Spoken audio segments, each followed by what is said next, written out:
2021 홍해작전 셋째 날을 허락하신 하나님께 감사드립니다. 다 같이 찬송하실 때 찬송가 336장을 부르겠습니다.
이어서 찬송가 341장을 부르겠습니다.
내가 핍박당할 때에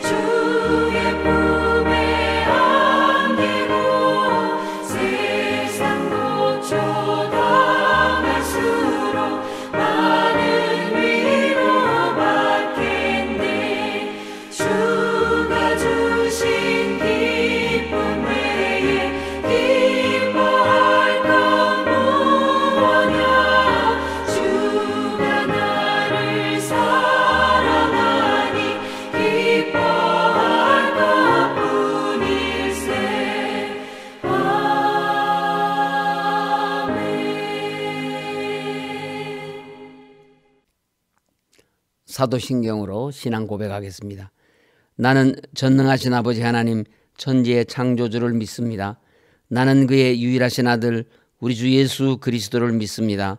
그는 성령으로 잉태되어 동정녀 마리아에게서 나시고 본디오 빌라도에게 고난을 받아 십자가에 못 박혀 죽으시고 장사된 지 사흘 만에 죽은 자 가운데서 다시 살아나셨으며 하늘에 오르시어 전능하신 아버지 하나님 우편에 앉아 계시다가 거기로부터 살아있는 자와 죽은 자를 심판하러 오십니다. 나는 성령을 믿으며 거룩한 공교회와 성도의 교제와 죄를 용서받는 것과 몸의 부활과 영생을 믿습니다. 아멘. 이 시간 우리에게 주시는 하나님의 말씀은 느헤미야서 2장 20절 말씀입니다. 느헤미야서 2장 20절 말씀을 함께 읽겠습니다. 내가 그들에게 대답하여 이르되 하늘의 하나님이 우리를 형통하게 하시리니 그의 종들인 우리가 일어나 건축하려니와 오직 너희에게는 예루살렘에서 아무 기업도 없고 권리도 없고 기억되는 바도 없다 하였느니라. 아멘. 홍해작전 주제를 함께 외치겠습니다. 주여 우리를 반석 위에 세우소서. 주여 우리를 반석 위에 세우소서. 2021 홍해작전 공동기도문으로 함께 기도하겠습니다. 처음이요 마지막이 되시며 세세토록 살아계셔 사망과 음부의 열쇠를 지니신 전능하신 하나님께 이 시간 마음과 뜻과 정성을 다해 기도하오니 첫째, 환난의 때에 서울교회를 초막 속에 비밀히 지키시고 장막 은밀한 곳에 숨기시며 높은 바위 위에 두시는 주님, 주님이 사랑하시는 서울교회의 모든 문제가 해결되고 교회의 본질을 회복하게 하옵소서. 둘째, 처음이요 마지막이요 죽었다가 부활하신 주님, 고난을 두려워하지 않는 믿음과 마지막 날에 있을 환난을 이겨내는 성도가 되게 하옵소서. 셋째, 우리의 모든 행위와 수고와 인내를 알고 계시며 주님의 이름을 위하여 참고 견디고 게으르지 아니한 것을 아시는 주님, 서울교회 모든 믿음의 성도들이 참된 회개를 통해서 생명나무의 열매를 먹게 하옵소서.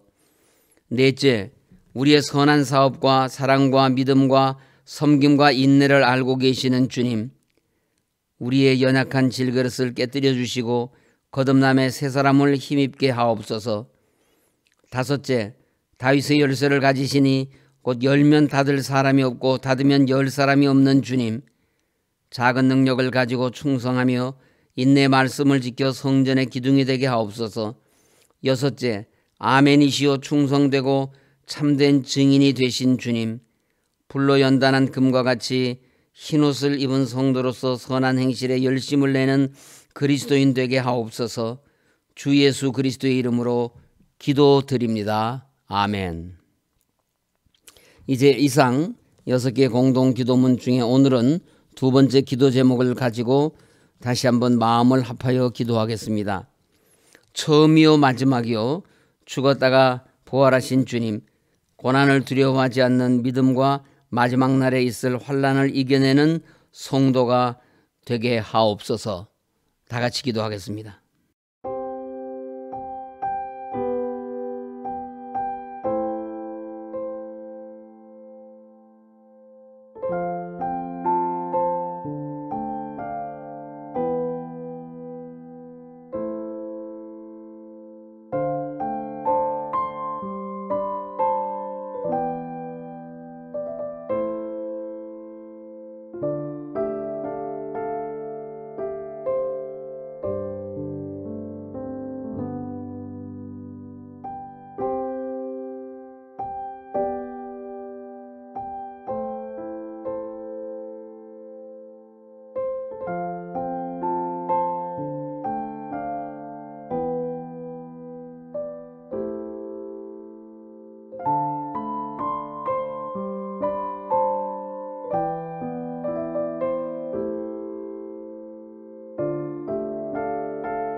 하나님 아버지, 저희들에게도 죽음을 이기시고 부활하신 우리 주님을 따르는 믿음과 담대함을 주옵소서. 고난을 두려워하지 않게 하시고 우리에게 환난이 깊어질수록 주님의 재림이 가까움을 소망하게 하옵소서. 2021 홍해작전에 나와 기도할 때 저희들의 기도를 들으시고 응답하시어 오직 하나님만을 믿고 나아가는 저희들이 되게 하여 주옵소서.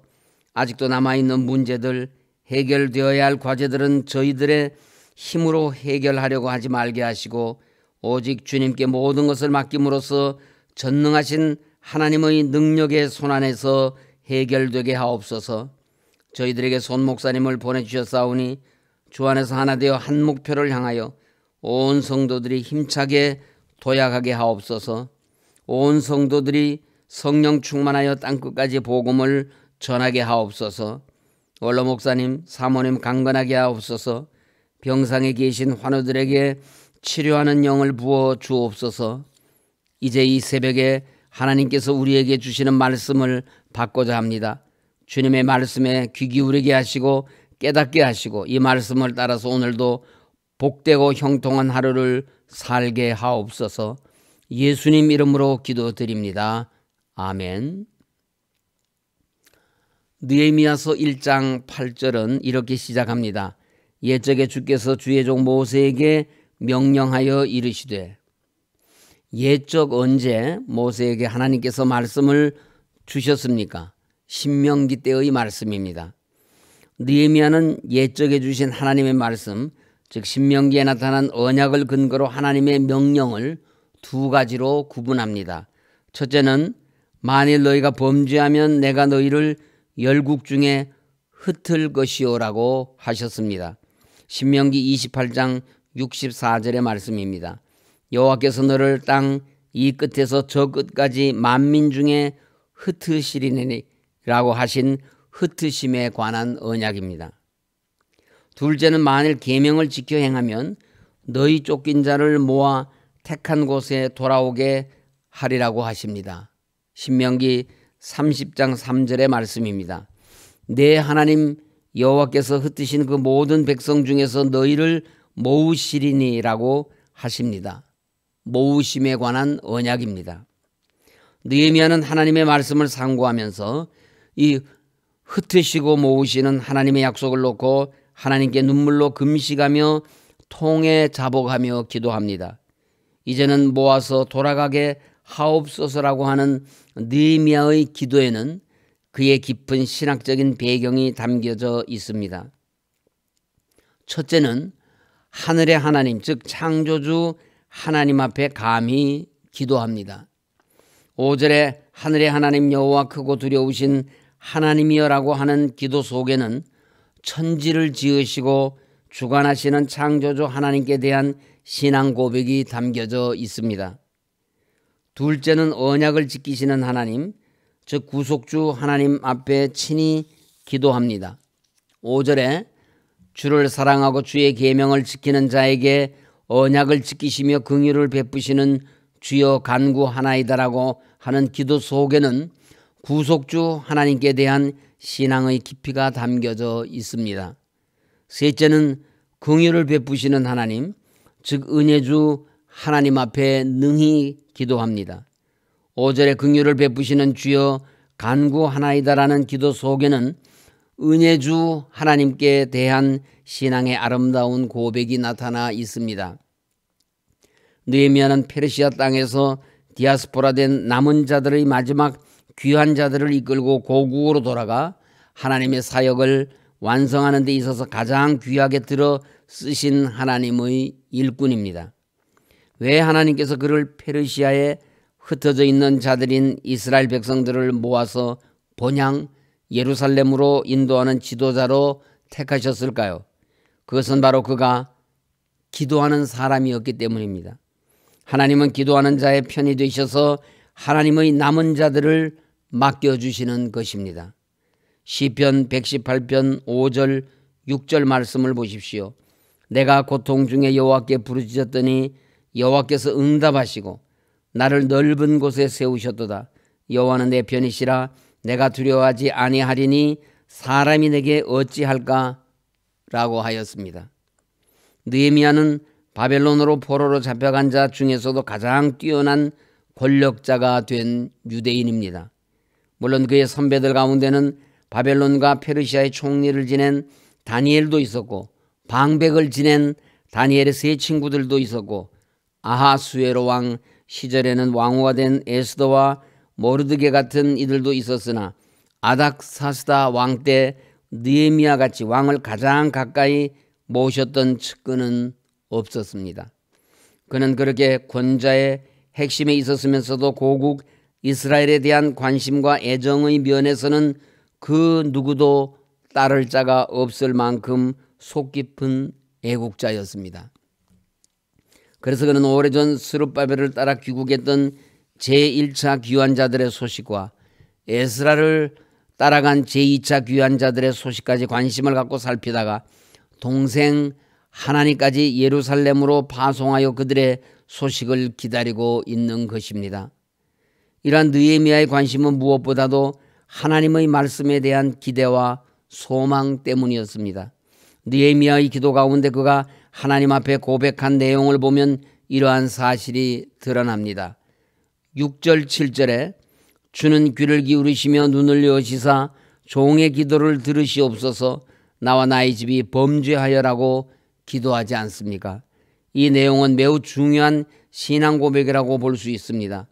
이것은 이제부터 하나님의 역사의 축이 흩으심에서 모으심으로 전환의 기회로 바꿔지는 때임을 느헤미야가 감지했기 때문입니다. 그에게 들려진 고국의 소식은 환난과 능력과 회파와 소실과 같은 흉보들이어서 인간의 편에서 보면 끝장으로 보이는 것 같지만 바로 이때가 하나님 편의 시작이며 역전의 기회가 되어 자기를 들어 쓰실 때임을 깨달았기 때문입니다. 그래서 느헤미야는 하나님께 부르짖었습니다. 9절 하반절입니다. 이제 청하건대 기억하옵소서. 무엇을 기억해달라는 기도입니까? 하나님께서 이미 언약해 주신 모으심의 역사를 기억해 달라는 것입니다. 첫째로 이제 우리를 모아 택한 곳으로 돌아오게 하리라 하신 말씀을 기억해 달라는 것입니다. 둘째로 종의 기도와 주의 이름을 경외하는 자들의 기도에 귀를 기울여 달라는 것입니다. 셋째로 우리를 형통하게 해주시어 페르시아 사람들 앞에서 은혜를 입게 해달라는 기도입니다. 이 아침에 우리들도 기도의 사람 느헤미야의 기도를 다시 한번 깊이 묵상하면서 하나님 앞에 더 가까이 나아가 기도함으로써 오늘도 하나님의 복되고 형통한 은혜를 입는 기도의 사람들이 되시기를 간절히 소원합니다. 느헤미야서 2장 1절은 아닥사스다 왕 제20년 니산월이라고 하면서 시작합니다. 이전에는 내가 왕의 앞에서 수색이 없었더니 이제는 왕이 내게 이르시되 내가 병이 없거늘 어찌하여 얼굴에 수색이 있느냐 하고 물어볼 정도로 근심하였다는 것입니다.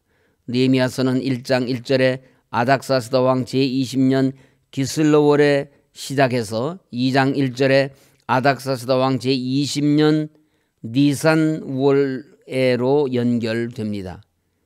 1장에서 느헤미야는 예루살렘의 소식을 전하는 사람들이 오늘날의 달력으로 11월과 12월쯤에 해당하는 기슬로월에 그에게 왔다고 하였습니다. 2장에서 왕이 느헤미야의 요청을 듣고 그가 예루살렘으로 돌아가서 성벽을 중건할 수 있도록 허락하는 때는 니산월인데 이것은 오늘날 3, 4월에 해당됩니다. 다시 말해서 느헤미야가 예루살렘을 위하여 하나님께 간구하기 시작한 때부터 그의 요청이 수락되기까지는 4, 5개월의 기간이 경과했다는 것입니다. 그 4, 5개월간의 문제 해결의 실마리가 보이지 않은 것입니다. 그러니 수십만 가득 찰 뿐이었습니다. 아무리 기도의 사람 느헤미야라 할지라도 이렇게 오랫동안 응답이 없으니 안타까울 수밖에요. 무슨 뾰족한 수가 없었습니다. 느헤미야는 오직 기도만 할 뿐이었습니다. 그런데 느헤미야는 이럴 때라도 실망하지 않고 꾸준히 자기의 신앙 자세를 유지했습니다. 첫째, 자기의 소임에 충실했습니다. 느헤미야는 기도한답시고 왕 앞에서 자기의 직무를 소홀히 하지 않았습니다. 둘째, 느헤미야는 기도의 줄을 놓지 않았습니다. 응답이 없다고 기도를 등한시하지 않았습니다. 셋째, 느헤미야는 인내하며 소망을 버리지 않았습니다. 기도의 응답이 있을 때까지 조급하게 굴지 않았습니다. 느헤미야를 자세히 살펴보십시오. 기도하는 자의 진정한 모습을 보여주지 않습니까? 결코 조급하게 서두르지 않고 소망 가운데 기도하며 자기의 소임에 성실하였던 것입니다. 하나님은 기다리며 인내하고 기도하는 자에게 기회를 주십니다. 그에게 역사하시는 하나님의 기회의 은총이 이제 펼쳐집니다. 느헤미야서 2장 2절에 왕이 내게 이르시되 내가 병이 없거늘 어찌하여 얼굴에 수심이 있느냐, 이는 필연 내 마음에 근심이 있음이로다라고 하였습니다. 페르시아의 왕이 이렇게까지 걱정해주는 사람이 세상에 어디 있겠습니까? 대제국의 왕이 자기 신하의 안색을 살피며 일일이 걱정해주는 경우는 극히 드문 일인 것입니다. 드디어 하나님께서 아닥사스다 왕을 통하여 느헤미야에게 기회를 주신 것입니다. 2절에 이는 필연 내 마음에 근심이 있음이로다라고 하였습니다. 이제 왕이 느헤미야의 문제를 직접 들어보겠다는 것입니다. 이렇게까지 하나님께서 왕의 마음문을 열게 하시고 듣게 하셨습니다. 그런데 이에 대한 느헤미야의 응답이 전혀 예상치 못한 두 가지의 태도로 나옵니다. 첫째는 2절에 그때 내가 크게 두려워하여라고 하였습니다. 둘째는 4절에 내가 곧 하늘의 하나님께 묵도하고라고 하였습니다. 왜 두려워합니까? 세상에 왕이 직접 무슨 근심이 있느냐 하며 문제를 해결해 줄 의향을 보였으면 기뻐하고 감사하여 얼른 대답할 것이지 도대체 무엇을 두려워하는 것입니까? 이 문제는 그렇게 쉽게 보아서는 안 됩니다. 왜냐하면 이는 왕의 조서에 관한 내용이기 때문에 사람의 감정에 따라서 그렇게 쉽게 고쳐지거나 변동시킬 수가 없었습니다. 그러면 여기 그 조서에 관한 문제와 그간의 역사적 변천 과정을 살펴보겠습니다. 첫째, 주전 517년에 페르시아 왕 고레스의 칙령으로 인해 총독 스룹바벨을 따라 예루살렘으로 돌아온 1차 귀환자들이 성전을 재건하고 봉헌식을 드립니다. 그리고는 대적들의 방해에 의해서 성전이 회파되고 파손됩니다. 둘째, 주전 457년에 아닥사스다 왕 7년 되던 해에 에스라를 따라온 2차 귀환자들에 의해 다시 성전이 중건됩니다. 그러나 또다시 대적들에 의해 유대 백성들이 환난과 능욕을 당하고 성전이 회파되고 소실되는 일이 벌어집니다. 셋째로 주전 454년에 아닥사스다 왕 10년 되던 때에 대적들의 음모와 괴계로 말미암아 아닥사스다 왕이 조서를 내려 권력으로 억제하여 예루살렘 성 건축을 중지시키게 합니다. 넷째, 주전 444년에 아닥사스다 왕 20년 되던 때에 느헤미야가 수산궁에서 왕과 함께하는 가운데 공사 중지 명령에 대한 조서를 해결할 극적인 기회를 얻게 됩니다. 그러면 어떻게 하면 될까요? 느헤미야는 기도의 사람입니다. 이 중차대한 문제를 하늘의 하나님께 묵도로 맡깁니다. 시편 55편 1절 2절에 하나님이여 내 기도에 귀를 기울이시고 내가 간구할 때 숨지 마소서 내게 굽히사 응답하소서라고 부르짖는 다윗처럼 기도하는 느헤미야를 연상해 보십시오. 기도하는 자에게 하나님께서는 항상 응답의 문을 열어주십니다. 느헤미야서 2장 5절은 이런 말로 시작합니다. 왕에게 아뢰되 왕이 만일 좋게 여기시고 종이 왕의 목전에서 은혜를 얻어싸우면, 무슨 은혜입니까? 느헤미야는 유난히 하나님의 은혜를 사모합니다. 1장 11절 하반절에도 오늘 종이 형통하여 이 사람 앞에서 은혜를 입게 하옵소서라고 하였습니다. 찬송가 441장에 은혜 구한 내게 은혜의 주님, 은사 원한 내게 은사의 주님이라는 찬송이 있습니다. 은혜 구하는 자에게 은혜 주시는 풍성한 사랑의 하나님에 대한 감사의 찬송입니다. 느헤미야가 찬송한다면 아마도 이 찬송으로 하나님께 영광을 돌리지 않았겠습니까? 그렇게 간절히 은혜를 구하는 느헤미야에게 베푸신 하나님의 역사는 어떻게 진행되었을까요? 하나님은 크게 두 가지 방법으로 우리에게 은혜를 베푸십니다. 첫째는 사람을 들어 사용하시는 방법입니다. 먼저 2장 6절 하반절의 말씀을 보십시오. 왕이 나를 보내기를 좋게 여기시기로 하였습니다. 하나님은 사람의 마음을 움직여서 불가능한 일을 가능하게 하십니다. 아닥사스다 왕이 느헤미야의 청원을 즐겁게 받아 허락하게 하도록 하나님은 역사하십니다. 다음으로 2장 6절 말씀을 보십시오. 그때 왕후도 왕 곁에 앉아 있었더라고 하는 이 구절이 문맥의 진행상 잘 맞는다고 생각되십니까? 전혀 맞지 않는 듯한 내용인데 왜 여기에 끼어 있는지 의아하지 않습니까? 그러나 자세히 보십시오. 하나님의 일은 사람이 합니다. 성경에 등장하는 사람들은 다 하나님이 적절히 사용하신 도구들임을 잊지 마십시오. 느헤미야가 왕께 청원할 그때의 왕후도 그 옆에 있었다는 것은 결코 우연한 일이 아닙니다. 물론 이 왕후는 에스더가 아닙니다. 에스더는 아닥사스다 왕의 선왕인 아하수에로 왕 때의 왕후였습니다. 어쨌든 그녀가 누구인지는 몰라도 그 왕후가 옆에 있었다는 것만 해도 느헤미야의 이야기가 부드럽고 쉽게 풀리는 데 큰 도움이 되지 않았을까요? 둘째는 때를 주관하시는 방법입니다. 느헤미야가 기슬로월에서부터 니산월까지 4, 5개월간을 꾸준히 인내하며 기도하니 드디어 하나님께서 역사하실 하나님의 때 카이로스를 은혜로 베풀어 주십니다. 느헤미야가 아닥사스다 왕의 술 관원장으로 왕의 신임을 얻어 고국의 어려운 문제를 해결할 수 있는 기회를 얻는다 해도 이미 이스라엘의 대적들은 80년이란 오랜 세월 동안 방해 공작과 음모를 꾸며 현 왕인 아닥사스다의 성전 중건의 공사 중지 조서까지 받아놓은 상태이니 참으로 어려운 상황에 놓여 있는 것을 느헤미야도 잘 알고 있습니다. 그러하니 자신이나 이스라엘의 힘만으로는 결코 이 어려운 현실을 풀어나가기 어려워서 하나님의 때를 허락해달라고 기도하고 또 기도한 것입니다. 하나님은 기도하는 자에게 기회를 주십니다. 이제 드디어 하나님께서 기도하는 느헤미야에게 기회를 주신 것입니다. 2장 8절 하반절에 내 하나님의 선한 손이 나를 도우심으로 왕이 허락하고라고 하였습니다. 이제 하나님의 때가 되니 느헤미야가 남은 백성들을 이끌고 고국으로 향하도록 주관하십니다.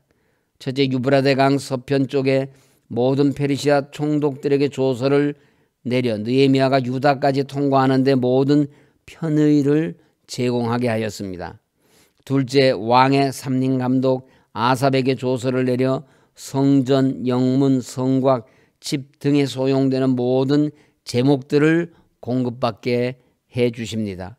셋째, 느헤미야의 귀환길에는 군대 장관들과 마병들까지 호위군을 구성해 완전하게 경비하여 무사히 귀국하도록 보호해 주십니다.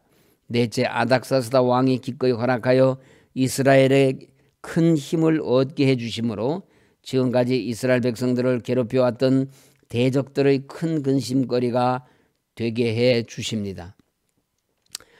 예레미야서 33장 3절에 너는 내게 부르짖으라 내가 네게 응답하겠고 네가 알지 못하는 크고 은밀한 일을 네게 보이리라고 하신 말씀을 묵상합시다. 하나님의 말씀은 하나님께서 말씀하신 그대로 이루어집니다. 하나님은 기도하는 자의 편이 되어 주십니다. 이제 우리도 기도함으로써 교회를 흥왕케 하시는 하나님의 큰 역사를 목도할 수 있기를 소원합니다. 느헤미야는 하늘의 하나님께 묵도한 후 죽으면 죽으리라는 각오로 왕에게 예루살렘 성의 재건을 허락하여 줄 것을 간청하였습니다. 지도자는 목표를 이루기 위해서는 죽으면 죽으리라는 각오로 헌신해야 합니다. 그러나 예루살렘 성의 재건이라는 이 거룩한 사역에 이스라엘의 대적들에게는 예루살렘에서 아무 기업도 없고 권리도 없고 기억되는 바도 없다고 느헤미야는 단호하게 선언하였습니다. 우리들도 하나님 앞에서 선악간에 바르게 판단하는 지혜를 달라고 기도하는 성도님들이 되시기를 간절히 소원합니다. 주기도로 마치겠습니다. 하늘에 계신 우리 아버지, 아버지의 이름을 거룩하게 하시며 아버지의 나라가 오게 하시며 아버지의 뜻이 하늘에서와 같이 땅에서도 이루어지게 하소서.